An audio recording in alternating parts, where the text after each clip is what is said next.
Assalamu alaikum. My name is Dipon Chakravarti, and I am a student as well. I am pursuing graduation, and I also work in a call center.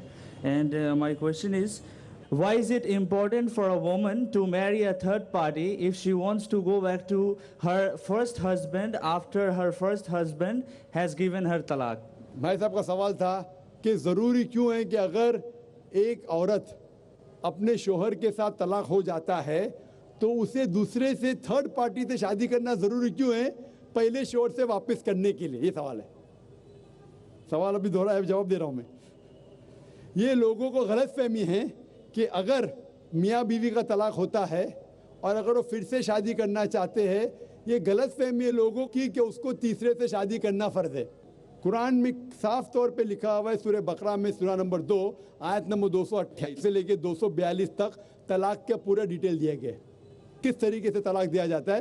पहले मैंने कहा था कि आपस में समझौता होना चाहिए, नहीं होता है तो गेट एन आर्बिट्रर, एक बड़े को बुलाओ, शोहर की तरफ से बीवी की तरफ से समझौता करो। नहीं होता है तो तलाक बोलने के बाद इद्दत के 3 माह है। कुरान में लिखा है सूरह बकरा सूरा नंबर 2 आयत नंबर 228 के 3 माह, 3 महीने, 3 menstrual cycle is the period of waiting इद्दत।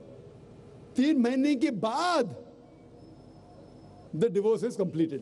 लेकिन 3 महीने के दरमियान अगर मियाँ बीवी वापस में रुजू होना चाहते तो हो सकते, तलाक नहीं होता है। लेकिन अगर 3 महीने तक रुजू नहीं होते और अलग हो जाते और 1 साल बाद उन्हें ख्याल आता है अरे हमने गलत किया, हम फिर से शादी करना चाहते, तो कुरान की आयत है सूरह बकरा सूरा नंबर 2 आयत number 232, do not prevent the women from marrying the former husband.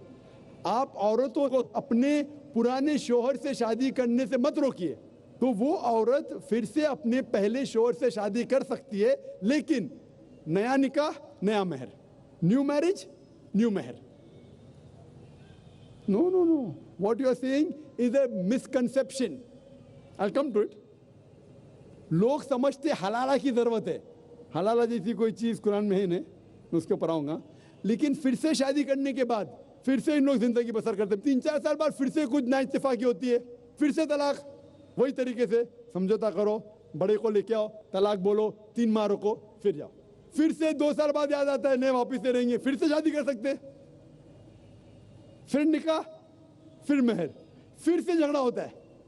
फिर तीसरी बार अगर तलाक होता है तो अल्लाह ताला फरमाते सूरह बकरा सूरा नंबर 2 आयत नंबर 230 में कहते कि तीसरी बार अगर तलाक देंगे तो फाइनल। इसके बाद आप फिर से मियाँ बीवी नहीं बन, जब तक आप थर्ड को नहीं मैरी करें। इसमें क्यों? ये शादी ब्याह गुड्डा गुड्डी का खेल थोड़ी है। बचपन में गुड्डा गुड्डी का खेल में शादी करो फिर से तलाक दो, एक दिन में 10 बार शादी कर सकते, बराबर ना? ये जिंदगी गुड्डा गुड्डी का खेल थोड़ी है। 3 महीने लगता है तलाक के लिए, इतना टाइम लगता है।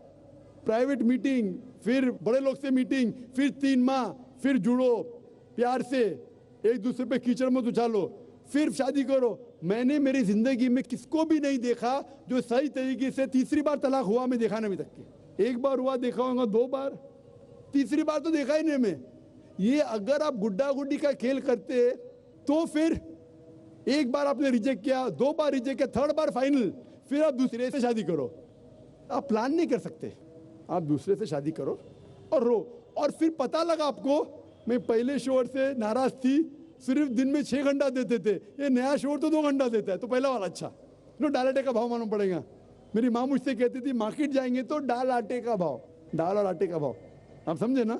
तो हो सकता है क्या, मालूम पड़ा मैं मेरे शोहर से झगड़ा करती थी, वो बीवी कहेंगी, मालूम पड़ेगा नया शोहर तो पुराने वाले से बदतर रहे, आप समझे ना? और फिर अगर नए वाले से डिवोर्स हुआ, सेम तरीका, आपस में समझौता, प्लानिंग नहीं। अगर प्लानिंग करेंगे कि एक रात तुम्हारे साथ सोऊंगा और फिर तलाक देना, ये हराम है, आप समझ रहे ना? ये कुछ लोग करते हैं, मैं जानता हूँ मुस्लिम माशरे में, वो हराम करते। प्लानिंग करना, तुम्हारा शोहर बनूंगा, एक रात बाद तलाक दूंगा, फिर तुम शोहर शादी करना, ये हराम है। कुछ लोग करते हैं, गलत करते, कुरान में ऐसा नहीं लिखते। तो अगर तीसरी बार तलाक के बाद या पहली तलाक के बाद भी, पहले बार तलाक दिए, दूसरे से शादी किए, फिर पता लगा सही नहीं, तो वापस जा सकते, आप समझे ना? तो ये जो है ज़रूरी है थर्ड पार्टी के पास जाना, अगर 3 बार सही तरीके से तलाक हो तो इस्लाम में इतनी छूट है माशाअल्लाह, और इतना सही मजहब है, it's the most practical way of life. Hope that answers the question.